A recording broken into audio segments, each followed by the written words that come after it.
Welcome to గరం గరం బెజవాడ రుచుల్లో. ఈరోజు గుత్తొంకాయ కర్రీ చేస్తున్నానండి. గుత్తొంకాయ కర్రీ ఈరోజు నేను చేస్తున్నాను. ఈ గుత్తొంకాయ ఎలా చేయాలో చూద్దామండి. ముందుగా స్టవ్ వెలిగించి కళాయి పెట్టుకుందాం. కళాయి హీట్ ఎక్కింది కదండి. ఇప్పుడు తగినంత ఆయిల్ వేసుకోండి.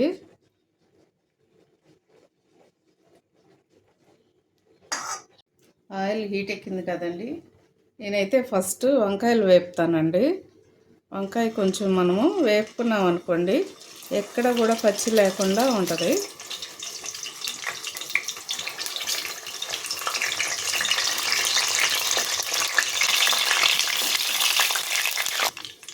సో వంకాయలన్నీ కూడా చక్కగా వేగిపోయినాయి కదండి. ఇప్పుడు నేను ఒక గిన్నెలోకి తీసేసుకుంటున్నాను. ఎందుకంటే కొంచెం ఇలా వేగింది అనుకోండి, గుత్తొంకాయ కూర చాలా బాగుంటుంది. చూడండి, ఈ వంకాయలన్నీ కూడా నేను దీనిలో తీసుకుంటున్నానండి. మీకు దొరికితే కనుక లేత వంకాయలు చిన్న చిన్నవి తీసుకోండి, బాగుంటాయి. నాకు దొరకలేదండి చిన్నవి, అందుకని ఈ పెద్దవి తీసుకున్నాను. చిన్న చిన్నవి తీసుకుంటే చాలా బాగుంటుందండి, టేస్ట్ బాగుంటుంది. లేత వంకాయ తీసుకోండి. చూడండి, వంకాయలు వేగిన తర్వాత సన్నగా కట్ చేసి పెట్టుకుని ఒక ఉల్లిపాయ అలాగే పచ్చిమిర్చి ఇది సిమ్లో పెట్టుకోండి. ఎందుకంటే కొంచెం ఎక్కువ పెట్టేశారనుకోండి తొందరగా మాడిపోతుంది. ఇది ఆయిల్లో ఉడకాలండి. ఉల్లిపాయ చక్కగా ఉడికితే బాగుంటుంది. చూడండి, కొంచెం కరివేపాకు కూడా వేసేసుకోండి ఇప్పుడే.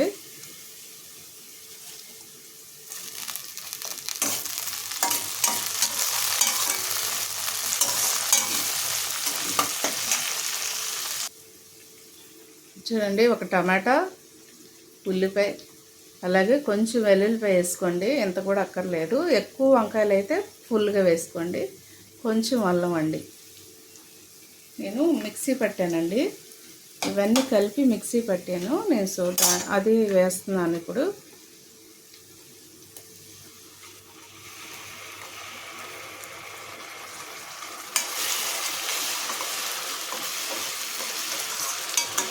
దీనిలో వేసేసుకోండి. చక్కగా ఆయిల్లో ఉడకనియండి. అది ఉడికితే టేస్ట్ చాలా బాగుంటుందండి.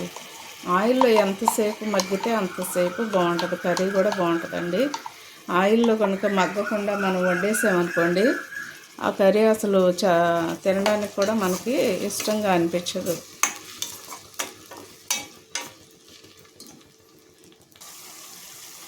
దీనిలోనే తగినంత సాల్ట్ వేసేసుకోండి.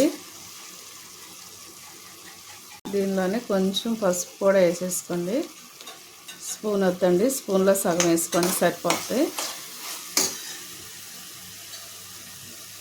దీనిలోనే ఒక స్పూన్ ఫుల్గా ధనియాల పొడి కూడా వేసేస్తున్నానండి.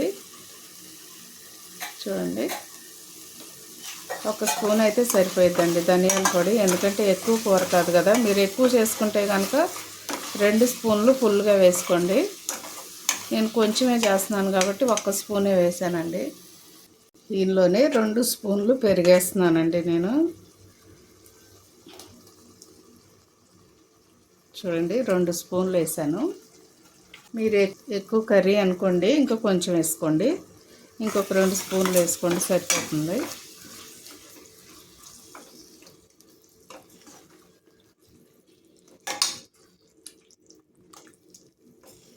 చక్కగా ఇదంతా కూడా బాగా ఆయిల్లో మగ్గనిచ్చేసిన తర్వాత అప్పుడు మనం వంకాయలు వేసుకుందామండి. చూడండి, మూత పెట్టేస్తే చక్కగా మగ్గిపోయిద్దండి. ఇది ఆయిల్ పైకి వచ్చేంత వరకు కూడా ఇలాగే మగ్గనివ్వాలి. చూడండి, ఆయిల్ ఇలా పైకి రావాలండి. అంతవరకు కూడా ఆయిల్లోనే మగ్గనివ్వాలి. ఈ మసాలాలన్నీ కూడా ఇలా మగ్గితే కర్రీ చాలా బాగుంటుందండి. ఇప్పుడు నేను తగినంత కారం వేసేస్తున్నాను. మీరు కూడా కారం చూసి వేసుకోండి.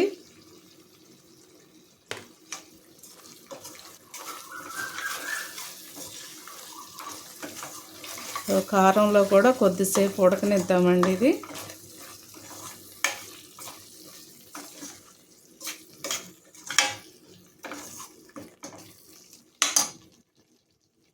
సో ఇప్పుడు నేను ముందుగా వేయించుకున్న వంకాయలు కూడా గుత్తి వంకాయ వేసేస్తున్నానండి. ఇవి కూడా కొంచెం నిదానంగా కలపండి, వంకాయ విడిపోకుండా.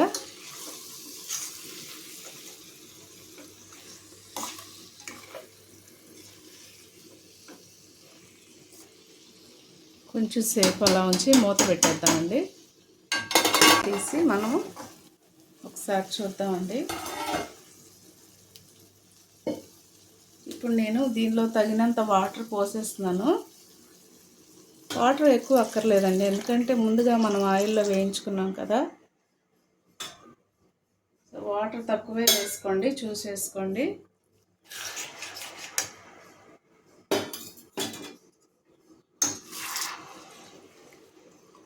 ఇప్పుడే మనం ఉప్పు కూడా, సాల్ట్ కూడా సరిపోయిందో లేదో అన్నీ కూడా చూసుకొని పర్ఫెక్ట్గా వేసుకొని మనం మూత పెట్టేసేసామనుకోండి, చక్కగా ఉడికిపోయిద్దండి. గుత్తి వంకాయ కూర చాలా బాగుంటుంది. రైస్లో వేసుకోవచ్చు, అలాగే మనం చపాతీలో కూడా వేసుకోవచ్చు అండి, చాలా బాగుంటుంది. పొరాటాలో కూడా వేసుకోవచ్చు.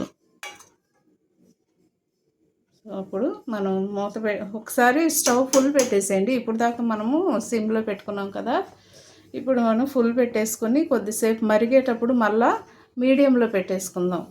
ఎందుకంటే అండి మీడియంలో పెట్టేసుకుంటే కూర చక్కగా నీట్గా ఉడికిద్ది. సో ఇప్పుడు మాత్రం ఫుల్ పెట్టుకోండి, కొంచెం వాటర్ వేడెక్కి మరిగేంత వరకు. చూడండి, కొంచెం సాల్ట్ తక్కువైంది, నాకు సాల్ట్ వేస్తున్నాను, 1 స్పూన్ వేస్తున్నానండి.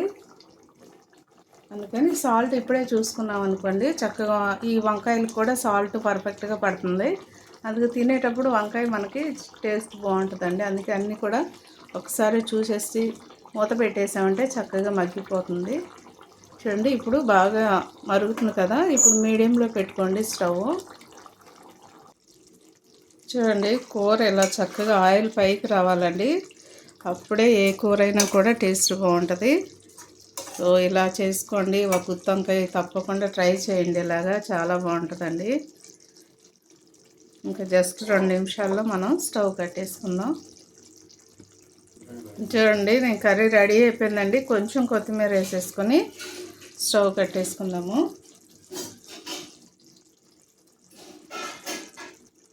చూడండి, గుత్తి వంకాయ అలాగే మసాలా కర్రీ రెడీ అయిపోయిందండి. తప్పకుండా ట్రై చేయండి. అలాగే మా ఛానల్ని మర్చిపోవద్దండి, గరం గరం బెజవాడ రుచులు.